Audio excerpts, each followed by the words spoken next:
দেড় ঘন্টা 1 ঘন্টা কোনো রাজনৈতিক সভায় আলোচনা হয়, দুনিয়ার গম নিয়ে আলোচনা হয়, টিন নিয়ে আলোচনা হয়, রাস্তা নিয়ে আলোচনা হয়, স্কুল নিয়ে আলোচনা হয়, কলেজ নিয়ে আলোচনা হয়, আপনার ভোট নিয়ে আলোচনা হয়, জাল নিয়ে আলোচনা হয়, কৃষি নিয়ে আলোচনা হয়, সব নিয়ে আলোচনা হয়। যদি জান্নাত নিয়ে আলোচনা না হয়, জাহান্নামের সতর্কতার আলোচনা না হয়, ওটা মুসলমানদের প্রোগ্রাম হতে পারে না।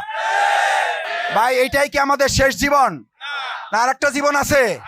জান্নাতের আলোচনা আমাদের করতে হবে না হবে না? জাহান্নামের আলোচনা করতে হবে না হবে না? এই আলোচনা করলে আবার কয় আমরা নাকি জান্নাতের টিকিট বিক্রি করি। ও চাচা যান, কয় না কয় না? ও ভাইজান, কয় না কয় না? আজকে টিকিট দিছি কয়জনারে? হাত জাগান। জান্নাতের টিকিট পাইছেন কে কে? হাত জাগান। তরুণরা হাত জাগাও। এই অপপ্রচার যারা করবে তাদের জবাব তোমরা দিতে পারবে সবাই। আমরা জান্নাতের টিকিট দেই না, কিন্তু জান্নাতে যাওয়ার জন্য আমরা সবাই মিলে চেষ্টা করতে চাই। কারণ দুনিয়ার সফলতা মুমিনদের জন্য শেষ সফলতা নয়, আমাদের